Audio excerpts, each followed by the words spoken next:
The state does not protect you. People have fallen victim to the maintenance of the illusion that the public is somehow being protected by the state. This truly is the primary reason of the people's popular allegiance to the state. Most people seem to fear nothing as much as insecurity and chaos. A state, perceived by society as failing to provide elementary levels of protection against even common criminals, would have considerable difficulty retaining public sympathy and in the long run retaining power. Public officials know this, from politicians to judges to police chiefs to district attorneys.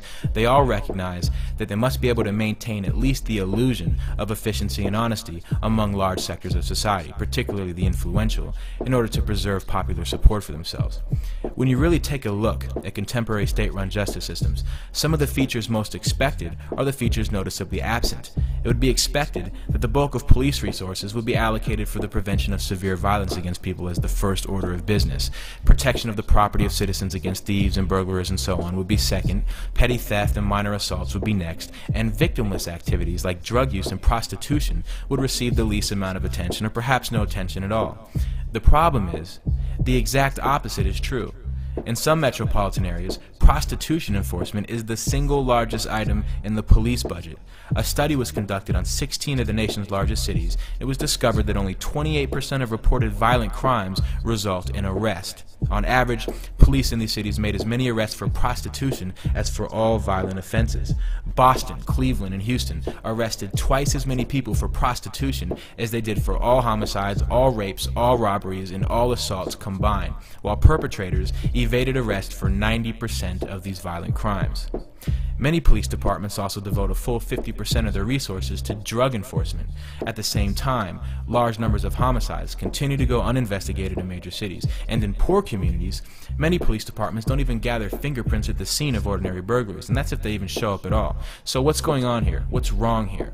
Well, they determine policy on the basis of demands made by special interest groups. The goal becomes not to control or reduce serious crimes, but to contain such criminal activity within those geographical areas populated by people lacking wealth, influence, or political power, particularly ethnic minorities and the poor. This is why you see 5 times as many patrol officers in wealthier, more influential sections of cities than in the poor ones. Response time to emergency calls, typically much shorter in well-to-do neighborhoods than in poor ones. The principal motivating factor for criminal justice officials are budgets, careers, political pressures, and media relations. And this explains why prostitution enforcement is sometimes the largest expenditure in the budgets of metropolitan police forces. Prostitution is a consensual activity, a misdemeanor in most jurisdictions, and a means of support for many poor and drug-addicted women. Prostitutes are a source of easy arrest and easy but exciting police work, and they use prostitution arrest to inflate the overall arrest statistics, which provides justification for a larger police budget. Vice squads are a source of relatively safe employment for police and a means of career advancement.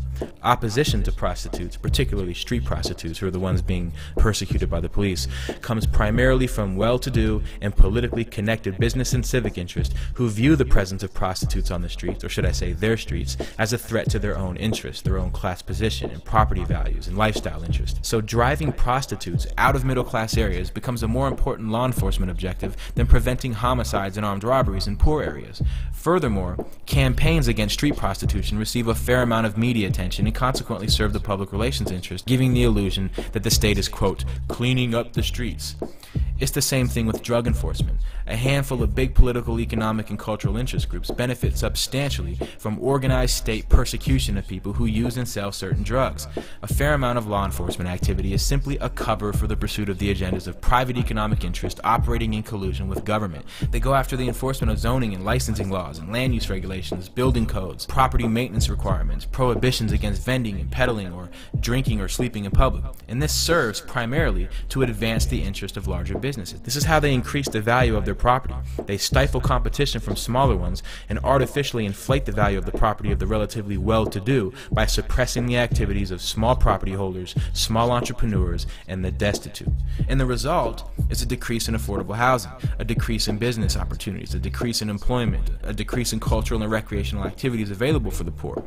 In Richmond, Virginia, a program called Blitz to Bloom was put into place whereby large numbers of police and other government agents like building and zoning inspectors are sent into these targeted low-income areas, typically those populated by minorities, for the purpose of evicting poor tenants who can't even speak English from substandard housing, shutting down home businesses, arresting people for victimless crimes like drug use and prostitution, driving away street-level entrepreneurs, and effectively destroying the cultural and economic life of the community.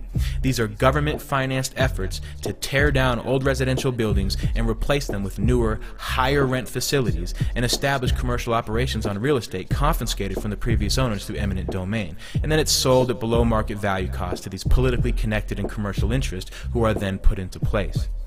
Another superhero characteristic of the state are these murderous SWAT thugs and narcotics agents and these law enforcement clowns who blow away people in these ridiculous drug raids, and they're rarely removed from their jobs, much less brought up on criminal charges. You know, one of the most amazing and amusing hypocrisies displayed by law enforcement is the dereliction of duty when their own self-interest is actually threatened. Because on one hand, these guys go out of their way to enforce the pettiest of regulations and laws, and they often justify their actions with excuses like, I'm only doing my job, or I don't make the laws, I just enforce the laws, which confirms the overregulation of law enforcement.